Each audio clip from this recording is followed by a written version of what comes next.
Vision speaker Camila Chiriboga discusses the intersection of fashion, health, and technology.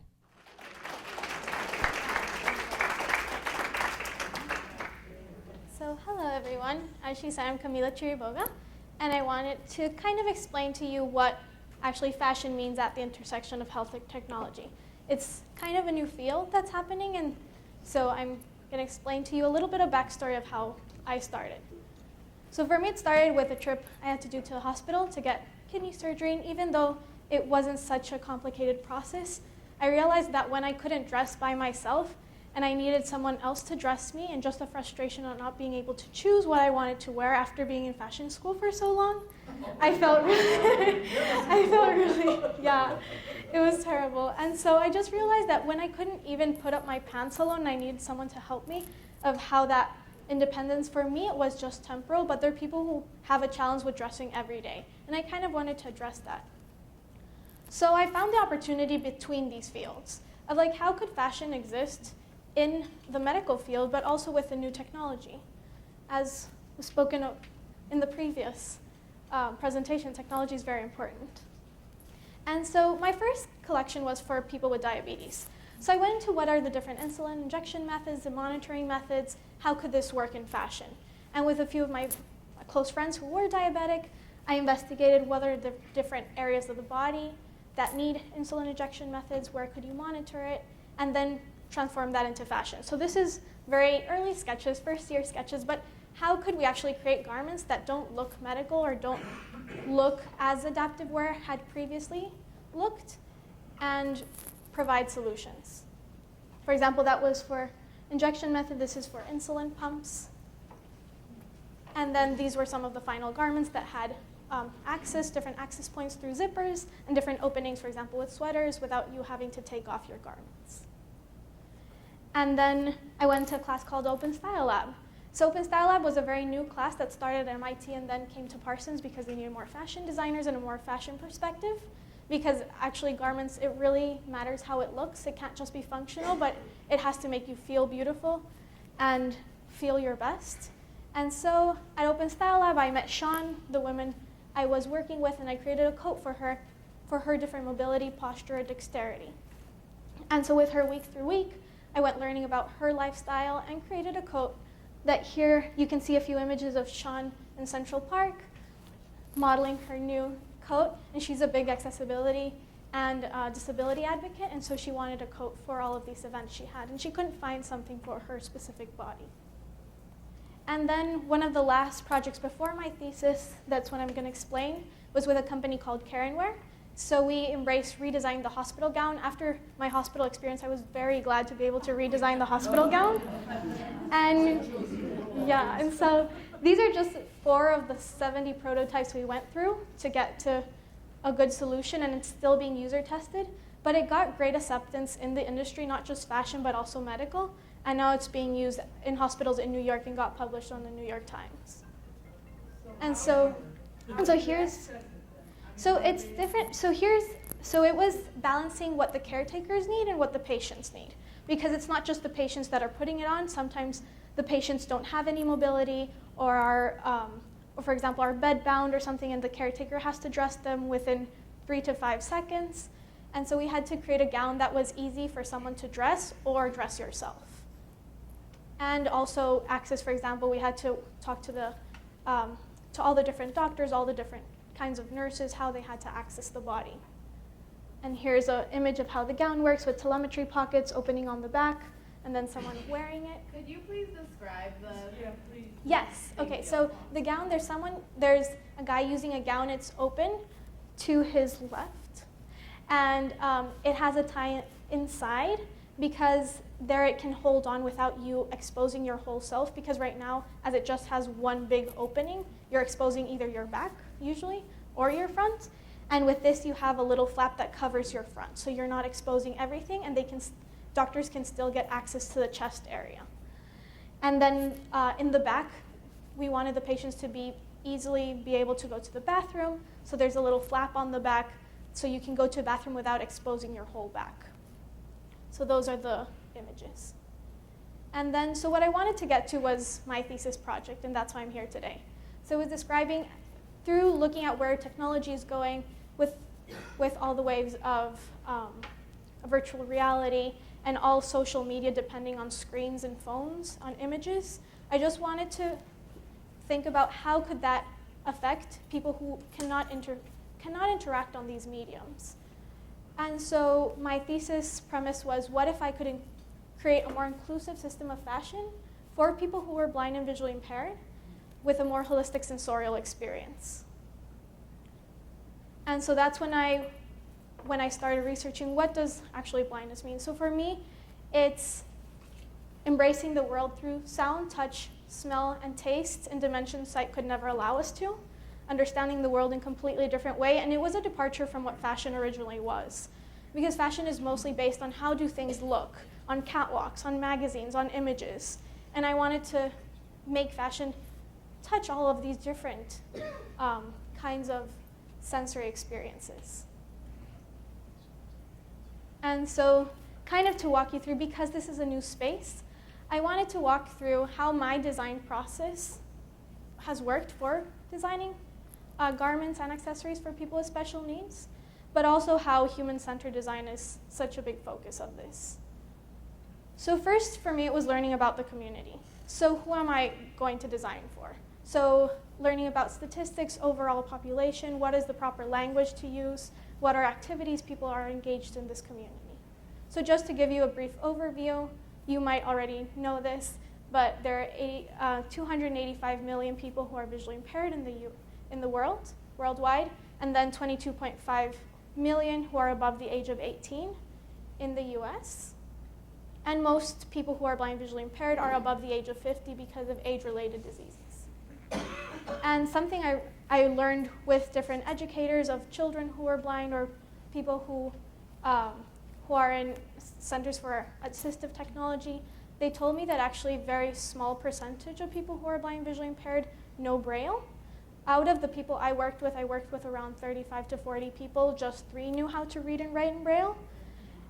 And yeah, maybe it's different percentage, but it was more than anything I realized that it's a medium in which it still kind of isolates a population that can understand this. And then, so then I kind of had to meet people. So in this user-centered design, it's about working with one-to-one individuals. And so the ways I got to know them in an individual basis so I could learn who they are, their desires, what their needs and dreams were. And also following them on their daily commute. I went to visit their homes, met the people they interact with on a day-to-day. So I started with 3 older adults, Mikey, Roxy, and Richard. And I have 3 images of them, and they'll introduce themselves in a short video I have of each one. This is Mike. But we got an opportunity to touch things that you can embrace visually, we could embrace tactily, which was great. Then this is Roxy. You don't want to stand out. You just want to be the same as anybody else, you know. And then this is Richard. Or do you have any favorite color? Well, it's kind of hard to describe color to me since I've never seen it. So I would say my favorite is dark, because like when people buy me clothes, they buy them in dark, because white gets dirty very fast. And so those are some of the individuals I worked with at Visions at Sila's Manor in New York City. And then I wanted to work with individuals which I could touch upon on a more day-to-day basis, which I worked for 6 months. Those were Gus, Bradford, Manning, and Adriel. And with them, I worked with designing actual garments for each of them, because usually how we present things in the fashion field, we present sketches to our professors, we present photography, mood boards, but that couldn't be presented to these individuals. So I had to find out new ways of presenting fashion. And so what I did was actually making garments for them so they could tell me about their experience with it. And so then the next step for me was looking for the challenges. And I call looking for challenges because sometimes you don't know what you want before it's presented to you. So for example, years ago, if they would have told us that if we needed a touch screen with a camera on it, I don't know, it would be cool, but I don't know if it'd actually be useful. And I wouldn't have even voiced it if it wasn't given to me as an option. So some of the ways I found these pain points along the process, and something I did want to mention, like my secret giveaways, like people don't normally know that there can be a solution, but there's always a better way. And so one of the experiments I tried out was called the Close Eye Collective, that I dressed blindfolded for 4 months and had my family and friends do so at periods and describe that experience. That's not replacing anyone's experience, but it was as close as I could get to actually identifying how I could choose garments in different ways. So not just choosing them because I like the pink that goes with the purple, but actually I realized I started choosing garments because they were soft, or because they had similar textures, or because they fit me better. Then I walked into their closets, saw their current methods of how do they identify what garments go together. So for example, with pins, or putting them in small bags with outfits, and this was normally done by a caretaker for the people I interviewed, a caretaker or a family member. and then some of the other ways I uncovered these challenges was through following them on their daily commutes. So for younger people, I followed them throughout their day. They, for example, had their tablets, iPhones, headphones. And for example, for older adults, they usually had like a talking watch or magnifying glass with them, and being able to provide in the garments those pockets or accessories they needed to carry their devices. And then I created guidelines. So with everything I was discovering, I wanted to make sure I had a focus on a goal I wanted to accomplish. And so I divided up my research into 4 categories. And these helped drive my aesthetic, the production of the products, and the presentation. So I worked with an MFA technology student, and with her we were defining, because it wasn't just a challenge in clothing, but the whole fashion system, because fashion has just been displayed through images mostly. And so we wanted to see how like website accessibility and how the actual shopping experience of garments could also be integrated into this. So I divided, my collection was called VO, so it's the visual experience through audio. And it was a more exclusive experience for people who are blind or visually impaired. And so I divided it up into 4 parts. First is the collection of clothing, which I made six looks. And here here are illustrations of my 9 garments. It's 9 because a few of them are reversible, fully reversible. Then I created a collection of shoes. Here are 3 examples of pairs of shoes. They're woven in traditional Ecuadorian style alpargatas, they're called, because I'm from Ecuador. So I wanted to go back hometown to create the shoes. Yes, they're like weaving. And the thing that I used with these shoes, they were special because they use the GPS navigational system through vibrations on the shoes. So either on the soles or the laces, so they could guide you around the city, just putting in the address.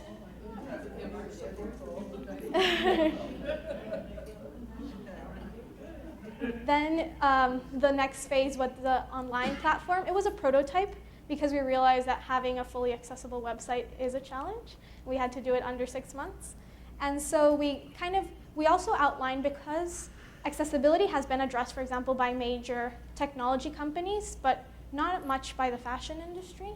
So we wanted to make the fashion industry more aware of the need for accessibility online. Exactly.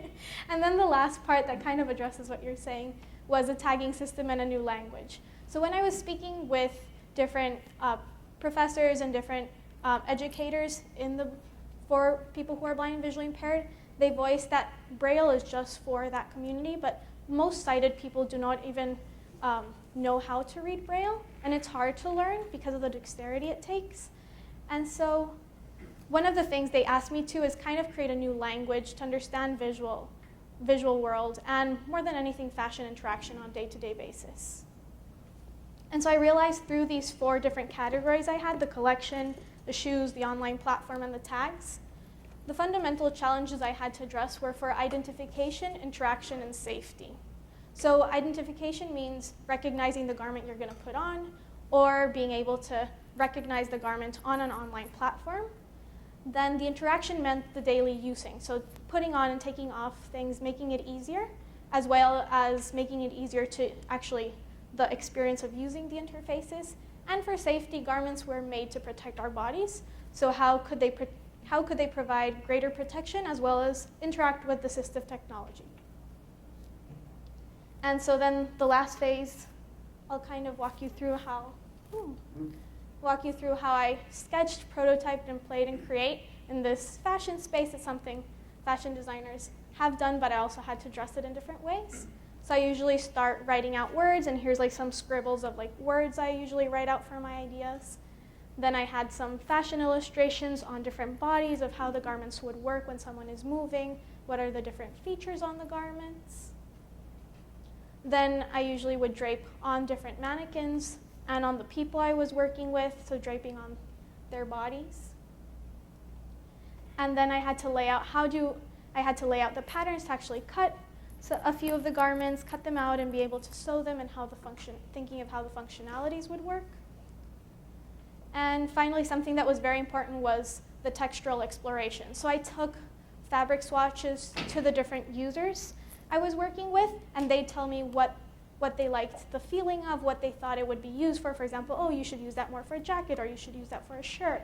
And I'm going to pass out actually some of the swatches so you guys can be feeling.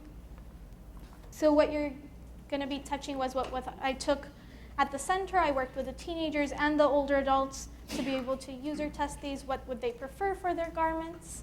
And they gave me comments on what they thought of each of the different textiles. And then I came into sketching fashion illustrations. Once you have the fabric, you see what are the garments you want to make. And here, you can come up to it later, but on the rack, there are a few garments that I actually made. And some of the ones that are on the images above, you'll be able to touch them. They're on the rack hanging. And so then I had to make sure to come and check back and adjust to see if my hypothesis of what the challenges were actually addressed by my garments. And so, for example, for one of the shirts, I had to make sure it had protection for padding, for example, on the back of the arm, because lots of the people told me that they needed that because they bump into things around their homes. That was what one of the users experienced. And then different pockets. For example, all of the pockets had to have closures, so nothing falls out. And now I found that when I'm walking in the city and I don't have closures on my pockets, I'm like, oh my gosh, like things are gonna fall out. It's just easier for everyone. And then, for example, everything that was 2D visuals, I turned into 3D textures. So for example, you'll be able to see on the rack one of the shirts that is a striped shirt. You can visually see the stripes, but you can also tactilely identify that it's a striped shirt. And then one of the things I also did was not have collars to make it easier for ironing. And then also I tried to choose fabric that was iron-free, so you didn't have to iron them, so it'd be easier to care for. I also 3D printed some buttons to make sure that you would match the right button with the right hole. And so I have some examples of those too.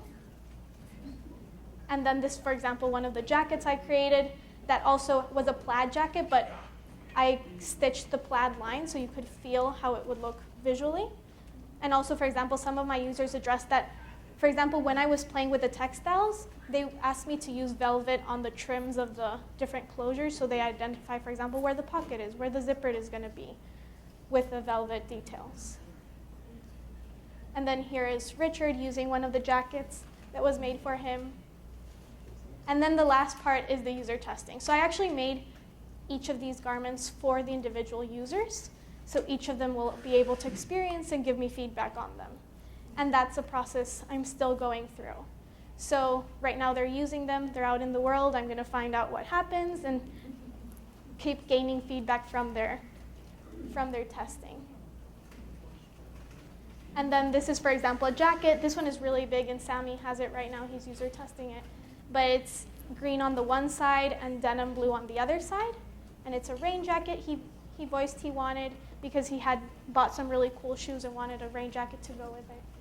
And then here's Roxy giving me some feedback on that jacket. Not strength, just dexterity. To get the snap in the hole, you just do the Velcro straight down, and it will stick. And then you can just do this to open it. You don't have to worry about it. So she gave me some feedback, for example, on putting Velcro in the front instead of snaps because of dexterity. And for example, here's Gus, one of my other users, and he was much bigger and taller. And so he voiced that he really wanted electric blue pants because there was never electric blue pants in his size. And so he had pants that were reversible, electric blue on the one side, dark blue on the other side. And then his jacket was gray denim on the one side and then brushed cotton blue on the other side. So he had two options in colors, and there wasn't a wrong or right way. Both ways can be used interchangeably. And then here's a little video of a little bit of my experience.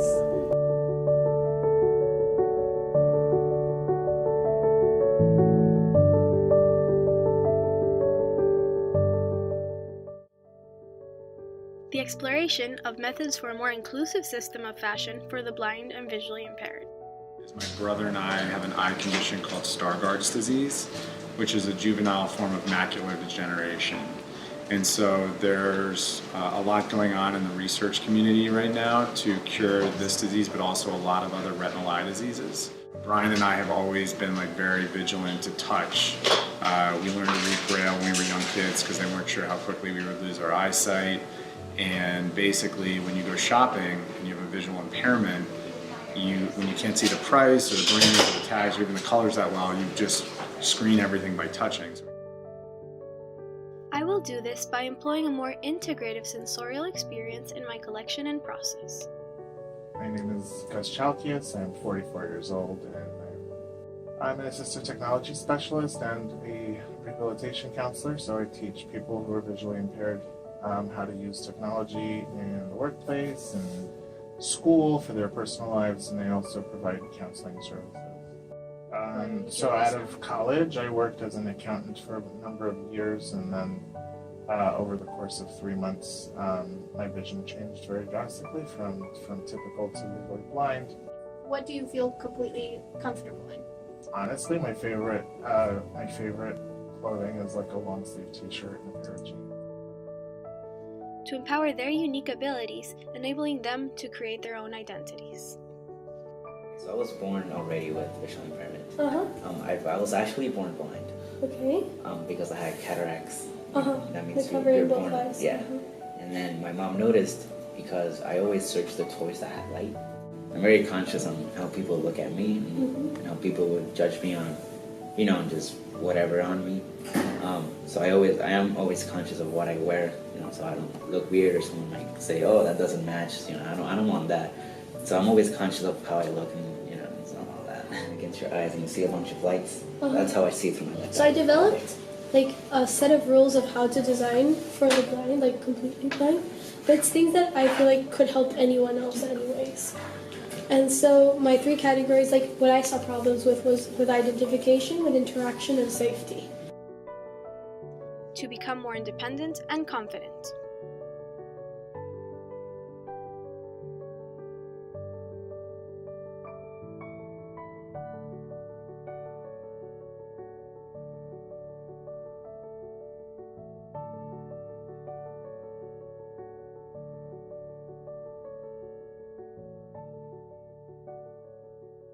This collection was meant to be touched and heard, not seen.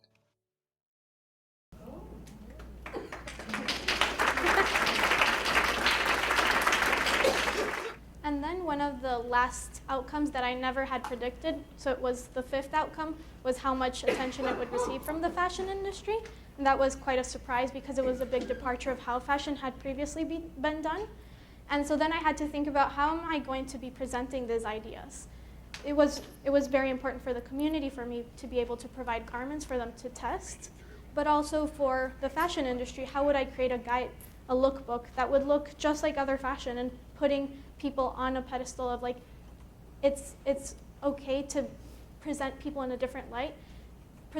What I also realized was that presenting people with disabilities was completely departure because very few media and very few movies even present people with disabilities, and presenting them in this fashion space in different lookbooks and videos like the one I created was something quite new. And it's something that I realized that through my work now I want to embrace that space of social justice through representation of images and the people you represent in the media and fashion. And so kind of that's happening also with presenting different body types, like plus sizes or petites, but also presenting people with disabilities.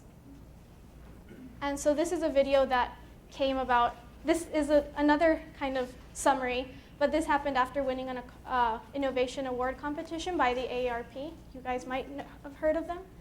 And, and so I'm going to present that video too right now.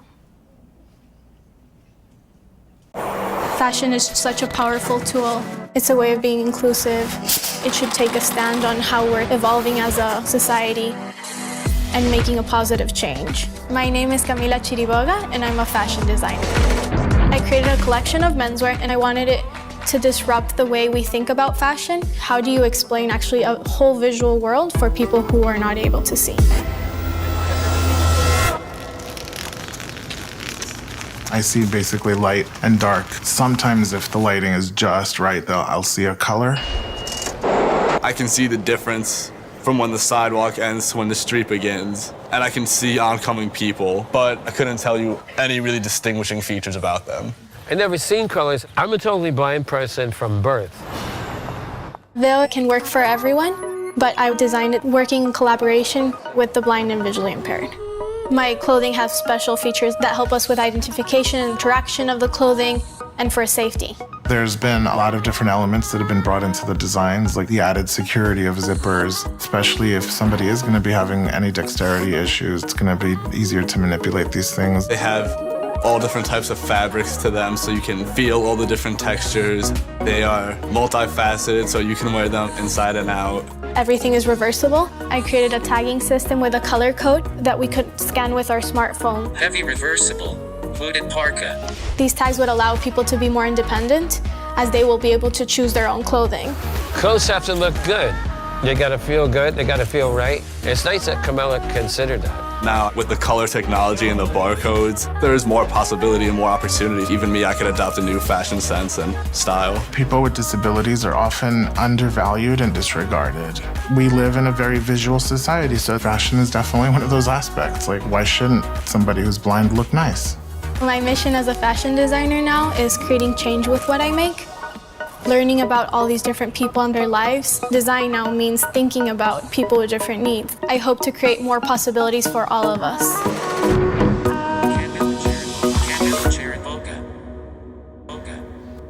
So that was the more professional video done after my process. Can I ask a question? Yes.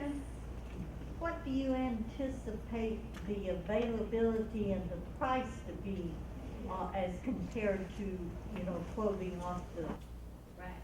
Yeah, so that was something I've started, because it's a very new space. This was my thesis project from college, so I haven't made it into the market yet. This is still very research phase ideas I've come up with. But also, for me, the big need is to make it very accessible to market price. Because if, more than having individual garments that are very pricey, it's more important to get it into the hands of more people.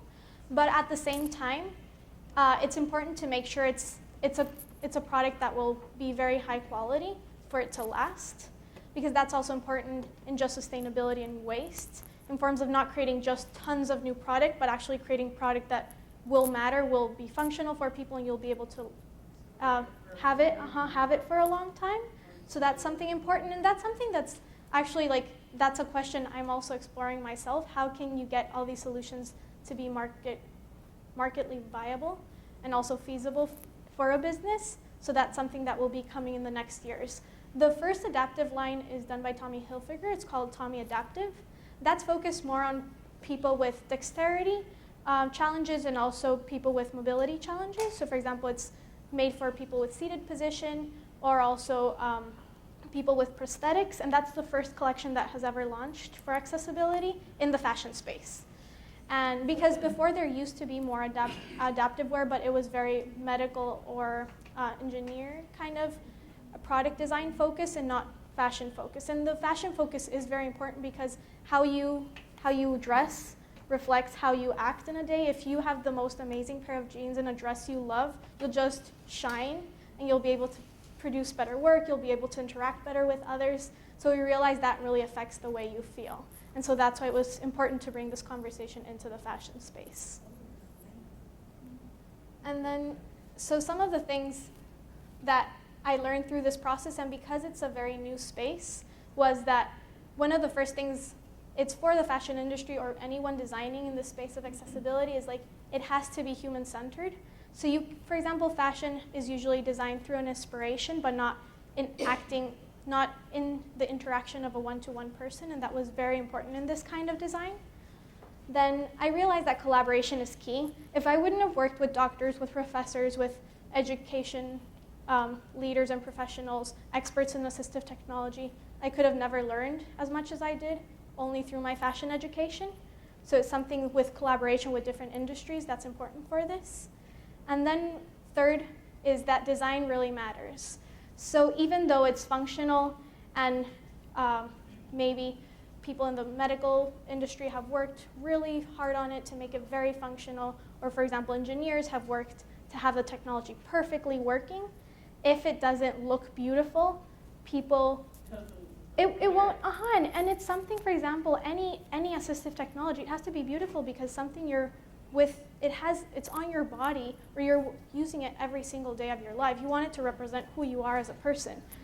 So any assistive technology should be worn as an accessory, not something that's looked down upon. Then the fourth point is that fashion is a daily practice and it actually does shape how we feel. And that's what I talked on before, that the way you dress does affect the way you act with others and how others view yourself and how others even regard you.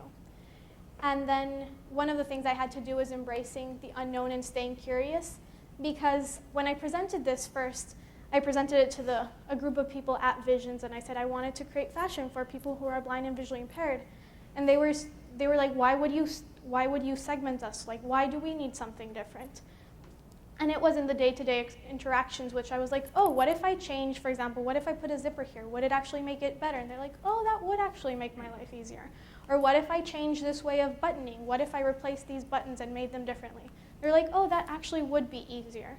So kind of embracing that day-to-day and staying curious for the possibility of better solutions. Then co-designing was very important. So I couldn't just bring the designs to the people I was working with, but I actually, for example, with the fabric that I said that I'd visit them day to day and have their feedback, that was very important. There's always a better way to design. So there's nothing like there's not a better solution. There's always a better solution. And inclusive design is responsible design. And that for me was very important because just like sustainability is now a new theme and people can market of like, oh, we're sustainable. But actually sustainability is just being responsible. And that's the same thing I want to embrace with inclusive design. Being inclusive is just being responsible. It allows more people to access. For example, with web accessibility, that now online is seen as a public space. Just like ramps for accessibility in physical spaces, we need accessibility online. And it just means responsible design. And then I wanted to leave you with my contact information because this is a very new space. There's lots of research still to be done. And so everyone's feedback and stories and advice is very important to me and the few people who are embracing this space and designing these kinds of more accessible garments. So thank you so much.